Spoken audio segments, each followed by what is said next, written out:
Brilliant. I hope you're ready for our next phase of talks, which are more relevant to the industrial participants. I would like to invite Andrew next. I'm very thrilled to have him join us. He also has a very difficult job of questioning what you have heard from academic presenters and most likely what you'll hear from our industrial speakers as to what is currently lacking in the landscape of design tools for AM. Andrew has been working in AM for good about a decade now, has been involved in DFM training courses, and also led the bid to join ASTM's Center for Excellence for AM Standards.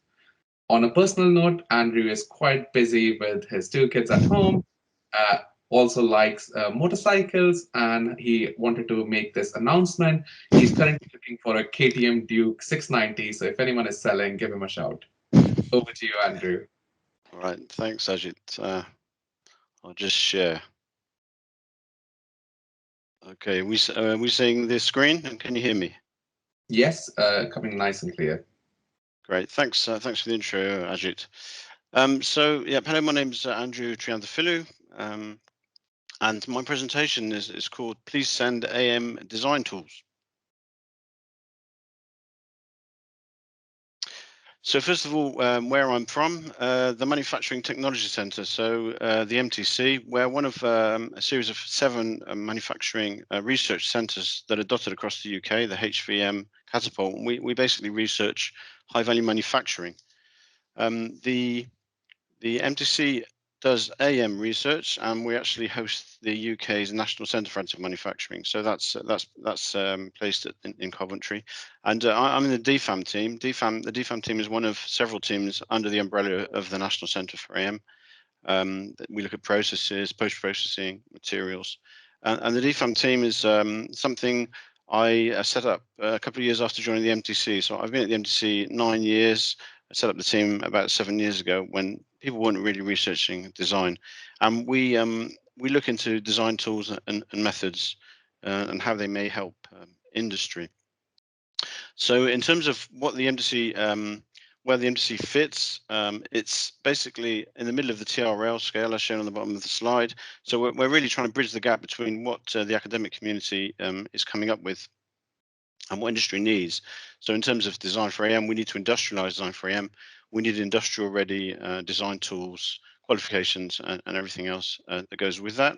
And so that's really the perspective we have on this subject.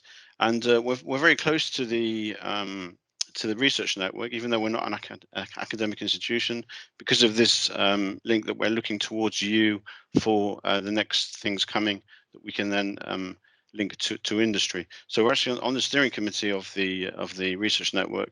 The idea is that we are talking on behalf of industry. And for the purpose of this presentation, I just want to point out that apart from additive manufacturing, the MTC has got quite a strong research theme in digital engineering, simulation, process simulation, all the way up to sort of factory level simulation, and also machine learning and AI, those kinds of anything to do with data and digital. So that's kind of relevant to the presentation. So yeah, my contents page is a simple question. Can the research network, i.e. yourselves, help accelerate the development of AM design tools? And you might say, well, you know, what's the problem? We've already got some AM design tools. We do, but if I can just explain. So when I think about what we're trying to do as AM designers, we basically have two tasks effectively to come up with a high quality design solution. First thing is to understand the freedoms of AM and explore them, and really find where value is in the embodiment of an idea we have to meet a requirement. So that's on the left, on the green side. And in parallel to that, we have to kind of make sure that our design is manufacturable. We have to understand how it's going to behave, what material behavior it's going to have, and that it's going to build. We're not going to have bins full of broken dreams, as Spencer Wright said a few years ago. So we need to kind of balance these two things against each other, and we do that with our design knowledge and knowledge of the process. And we can do that with the tools we have. And these two examples are from the Bermudas Challenge. So these are AM designs that are very elegant and functional designs that have been done yeah, with your fundamental kind of design tools as we know them. But I think over the past 7 years, there's been a trend, and I think it's going to continue. And that trend is that we're depending more and more on computational design tools to help us come up with solutions that do these two things: increase the value of what we're offering, and also reduce the risk of it. So if I show a couple of other examples, there's a kind of a heat sink designed to maximize convection, heat transfer, and the good old topology optimized bracket there on the right.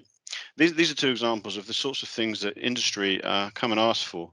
And these things, however good you are as a designer, however much insight you have, you're not going to, or however much intuition you have, you're not going to come up with an optimum design. You're dependent on basically a computer, a bit of silicon to tell you which direction to go in, and that's fine. But I think that's a trend that's going to continue, because at the moment we can't really find optimum without the help of computers, and we can't really optimize for manufacture. So now, for example, being able to pre-distort your part for metal, but also for polymer builds is becoming kind of de facto. And all the other things on the right hand side, we need to have a net shape part with no fudging on the material allowance we've given, because we're not sure how much post processing is going to remove, or how sure we are of the material allowables. And the part has to be post processable when it's not net shape, and inspectable. And all these things we really rely on tools to help us. So this is a kind of a question to the research network. Can we try and improve things? Because we need to improve the tools we've got. And I think it's actually an opportunity. The kind of age we're living in now, the exponential age, as people are calling it, is the point where technology is developing at such a rapid rate of knots, has never before, and is going to continue to develop even faster exponentially.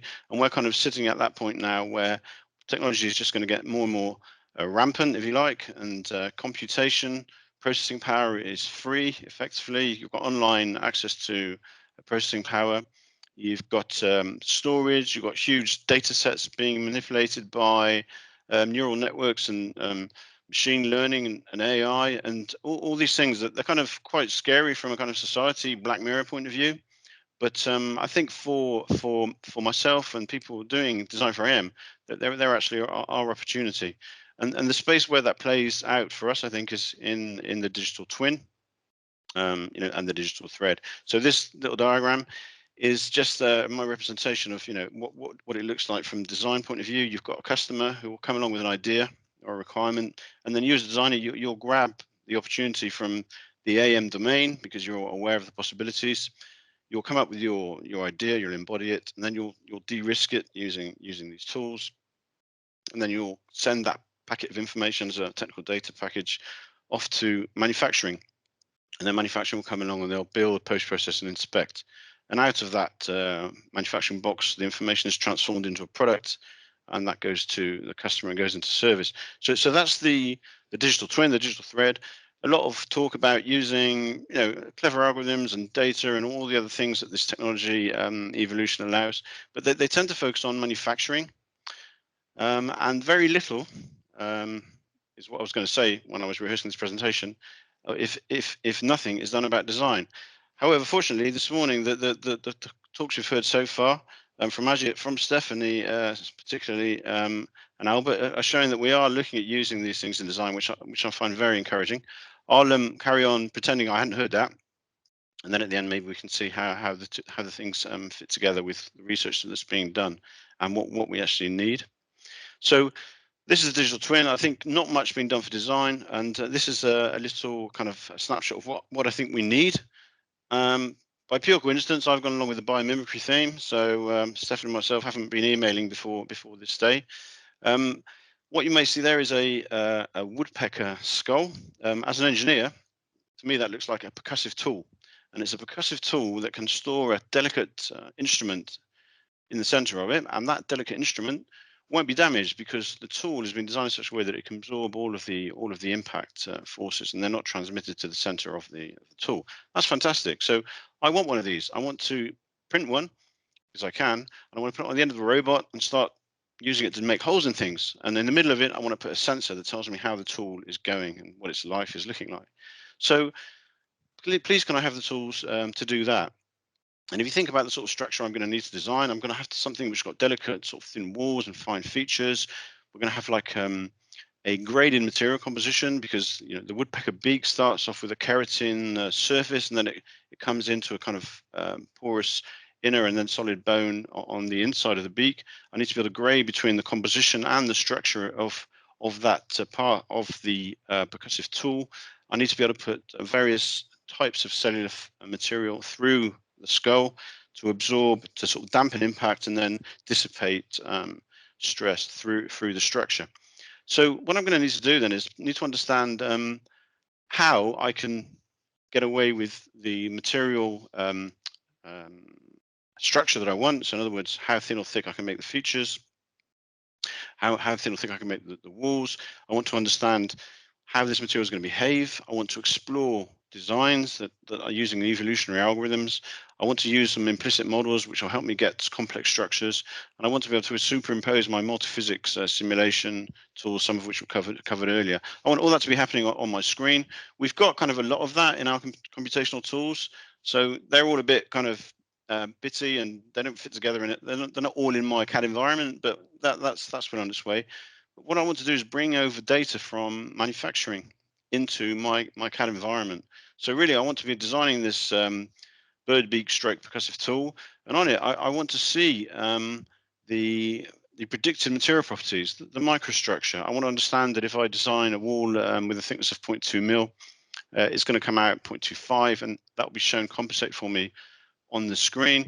I want to understand what the manufacturing costs are going to be, because I've got some data coming in from manufacturing looking at similar things to this that have been built and how much they cost, so that I've got a complete picture of what I'm designing.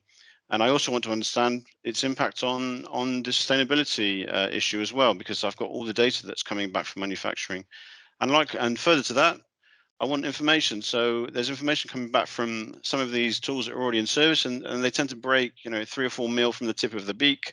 So I know that it's on my CAD screen, and I can compensate the geometry there. So I want that all to be real time, all of this stuff overlaid, and some of the stuff that Stephanie talked about, I think would be perfect. It's almost as if she's designed one of the things that would fit in here, where it's making allowances for imperfect materials coming out of the process and allowing me to see the effect of that on my nominal design. So this is my kind of ideal workflow. It's effortless and it's real time. It pulls down on sort of online processing power and data storage and algorithms and that interpret data, and I've got this real effortless design process. So that's what I'm basically saying, please can I have. I think the early steps are happening. I said previously, a lot of the stuff focuses on in-process and manufacturing data. So, all of the research that we read about, certainly at the MTC, is about doing in-process monitoring of the build, seeing how a layer is being deposited, and if there's any defects picked up by the sensor, then either kind of ring up the operator at home, tell them to come in, or stop the build, or compensate the subsequent layer. But these tools and algorithms are all aimed at kind of making manufacturing better and leaner and more efficient. But you don't really hear much about information coming back from manufacturing to engineering, apart from, well, what Stephanie was saying, which is great, and also Ajit as well. So I have found one kind of one sort of exception, and that's Blacksmith software by Markforged. So Markforged, that's the kind of FDM printer, and they've released a software which I've only read the PR, but they claim that they can measure each layer that's being deposited some way and compensate for that in the next layer, but also present you with a kind of compensated STL model of a part that you're designing based on previous history of builds done by that printer, if I understand correctly. And maybe I'm being a bit optimistic, maybe that is what they do. But the kind of the takeaway for me is that Blacksmith, Markforged, they're thinking about this, bringing data back into design. So if I specify a filament that's 0.48 mil, the software looks at my previous build history on my particular machine with this material, and it says, yeah, actually, that's going to come out about 0.51, and it will show me that in my design environment, and I can decide what to do compensate or whatever. So this is the sort of thing that I think we really benefit from, and I'd like to see basically more of that being done, and I think it would really help us as designers. So what can we be doing? I mean, I haven't really got the answers, but just I had a little think about what we could try and do to make things work.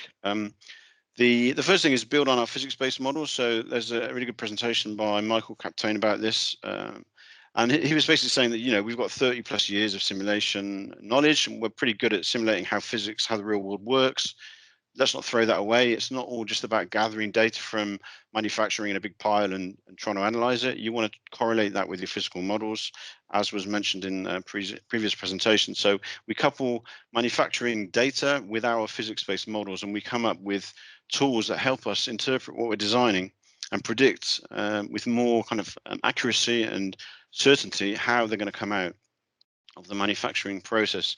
If we can do that, which will involve a lot of empirical testing, probably mixtures of experimental and numerical modeling, as was mentioned earlier. But I think, you know, the tools that will come out of that would be extremely useful, and then they could be developed into plugins so that we could have our CAD package, and we could just have a plugin that tells us in more detail about our particular machine and process and material combination and compensates the geometry for it. So how should we do it? Well, could we do one of these things? Could we write a CR&D proposal? Could we as a network come up with some ideas about how we can accelerate the development of tools like this and industrialize them into tools that the industry can use? So we work with software vendors. We've done that in the past. Once they're on board with it, they're the people that will make it real. So it's always worth talking to them early. Can we connect with another research network that's into AI and data and other things that the DFAM network doesn't cover? And can we do a sort of synergy on developing these sorts of tools as they're being developed already for in-process monitoring, for example? Should we talk to industry and ask what they want? And can we build on earlier CR&D work? So Encompass was a project that the MTC did on design, which would lay some of the foundations which we could use. And also the MTC, as I mentioned earlier, we're into digital. The MTC actually has an ambition to be a global leader, not a UK leader, but a global leader in digital manufacturing. So if there was anything happening in that space, I'm sure we would get support from the MTC as well. And that's really it. So I think we do need better design tools. This exponential age and all the processing power we have at hand is here in our favor. And I think the research network has an opportunity to help steer how this space develops. Thank you very much. Brilliant. Thank you, Andrew. I'm guessing it's definitely given enough people food for thought as to what is currently missing, especially the link that you laid quite clearly for us between manufacturing and feeding that into design. Perhaps we have time for squeezing one question if someone has. Yeah, I can see someone has a question for you. Yeah, okay, it's more of a comment than a question. Right, okay. Good luck with the June, yeah. Thank you. Yeah, I think thank you, Andrew. You definitely are getting some attention on that particular one. So do you see involvement with other networks being a good mechanism? How do you see we can facilitate that? I mean, Richard Pibb did indicate one of the first activities that we'll have next time where two different networks are coming together. Do you see that being a way forward for us then? Well, I'm throwing it out there. I think you in the academic community know more about what the other academics are doing and how they're organized. I don't really have that visibility. So I'm just saying, you know, you can generally do more together than you can as individuals. So if we can apply that to communities of academic researchers, let's have a look at that. Yeah. Okay, so Richard just made a comment out there that he agrees with you on having easy to use design tools, and I think many of us would kind of concur with that. With that, Andrew, I'd like to thank you again for giving the lovely talk for us. And thank you for with the invitation. Cheers. And with